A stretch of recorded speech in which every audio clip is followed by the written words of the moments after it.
আসসালামু আলাইকুম ভিউয়ার্স। আমার আজকের রেসিপিগুলি হলো সবজি দিয়ে তৈরি দুটি স্ন্যাক্সের রেসিপি। এগুলি স্বাস্থ্যের দিক থেকে যেমন উপকারী তেমন খেতেও খুব টেস্টি হয়। যেসব বাচ্চারা সবজি খেতে একদমই পছন্দ করে না তারা বুঝতেই পারবে না এগুলি সবজি দিয়ে তৈরি করা হয়েছে বলে। এছাড়াও ইফতার হিসাবে এগুলি বানিয়ে খেতে পারেন। আমার আজকের প্রথম রেসিপিটি হলো বিটরুটের পেঁয়াজি রেসিপি। তার জন্য নিয়ে নিয়েছি একটা বিটের হাফ অংশ, পেঁয়াজ ও ধনেপাতা কুচি। এখন বিট গ্রেট করে নেব। বিট প্রায় সব ধরনের ভিটামিন ও খনিজতে ভরপুর একটি সবজি। বাচ্চাদের বিট খাওয়ালে পিত্তথলি ও কিডনি পরিষ্কার হয়। এছাড়াও বিটের মধ্যে প্রচুর পরিমাণে ফাইবার থাকে, তাই বাচ্চাদের পায়খানা পরিষ্কার হয় ও কোষ্ঠকাঠিন্য রোগ দূর হয়। বিটের মধ্যে প্রচুর পরিমাণে ক্যালসিয়াম থাকায় এটি বাচ্চাদের হাড় মজবুত করে।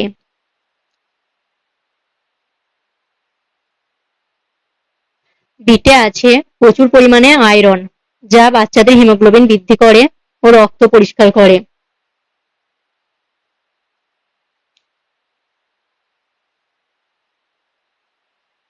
বিট গ্রেট করা হয়ে গেলে দিয়ে দেবো পেঁয়াজ ও ধনেপাতা কুচি।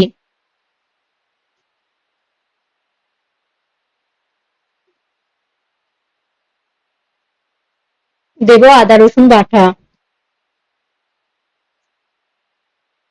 পরিমাণ মতো নুন দেব, সামান্য হলুদ গুঁড়ো দেব ও জিরে গুঁড়ো দেব। ভালো করে মেখে নেব হাতের সাহায্যে চেপে চেপে, যাতে করে বিটের পানিটি বেরিয়ে যায়।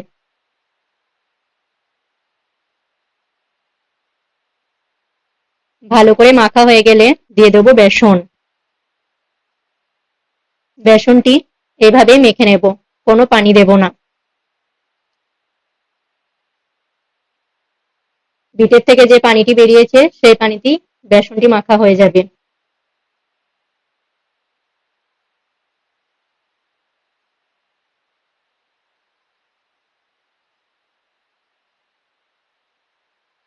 এখন পেঁয়াজিগুলি ভেজে নেব। তার জন্য একটি তাওয়া বসিয়ে দিয়েছি আর দিয়ে দিচ্ছি সামান্য তেল। এরকম নন স্টিকের তাওয়া হলে সামান্য তেলেতেই ভাজা হয়ে যায় যে কোনো খাবার জাতীয় জিনিস।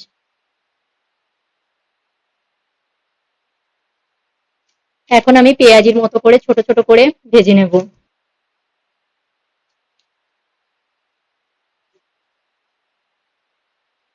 এই রেসিপি যদি আপনারা ইফতারিতে বানিয়ে নিতে পারেন তাহলেও খুবই ভালো হবে। দেখতে যেমন মজার, খেতেও তেমনই টেস্টি হয় এটি। এখন আমি ঢাকা দিয়ে 3 মিনিটের জন্য গ্যাসের চুলার আঁচ স্লো করে দেব। 3 মিনিট পর এক পিঠ হয়ে গেলে অপর পিঠ উল্টিয়ে ভেজে নেব।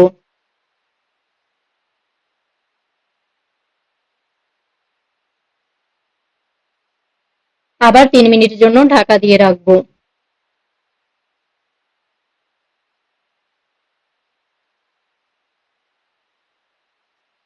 আর এখন দেখুন কতটা সুন্দর মচমচে করে ভাজা হয়ে গেছে আমার পেঁয়াজিগুলি।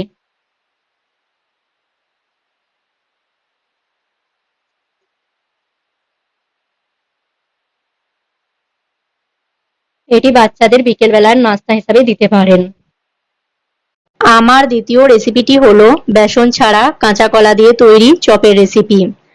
বাচ্চাদের ক্ষেত্রে সাধারণত পাকা কলার চেয়ে কাঁচা কলা বেশি উপকারী বলে মনে করা হয়, কারণ পাকা কলার মতো কাঁচা কলা কখনো সর্দি কাশির কারণ হতে পারে না।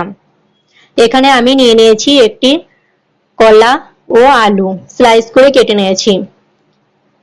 এগুলি সেদ্ধ হতে বসিয়ে দেব। দেখুন সেদ্ধ হয়ে গেছে। এখন আমি এগুলি ম্যাশ করে নেব।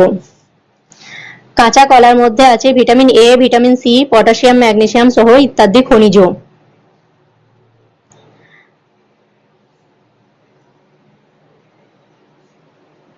ভালোভাবে ম্যাশ করা হয়ে গেলে দিয়ে দেবো পরিমাণ মতো নুন, হলুদ, জিরে ধনে গুঁড়ো, আদা রসুন বাটা ও ধনেপাতা কুচি।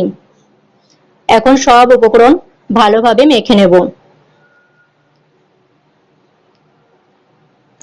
কাঁচা কলার মধ্যে থাকা অ্যান্টিঅক্সিডেন্ট বাচ্চাদের শরীর ভালো রাখে।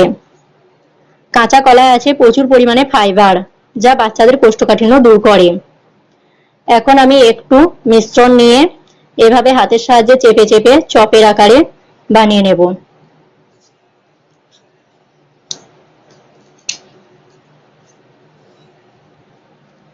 এই যে দেখুন কিভাবে বানিয়ে নিচ্ছি।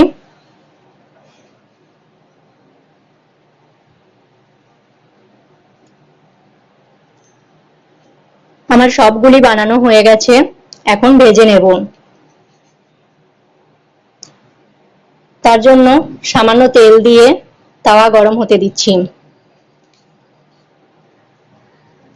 তাওয়া গরম হলে দিয়ে দেব সব চপগুলি।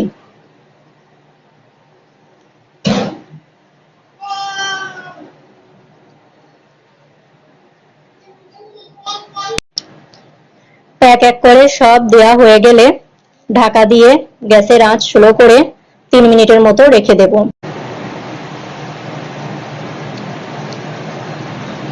3 মিনিট পর ওপর পিঠ উল্টিয়ে ভেজে নেব।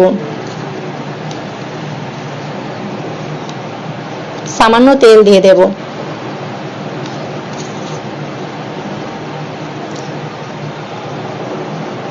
আবার একবার ঢাকা দিয়ে 3 মিনিটের মতো রেখে দেব।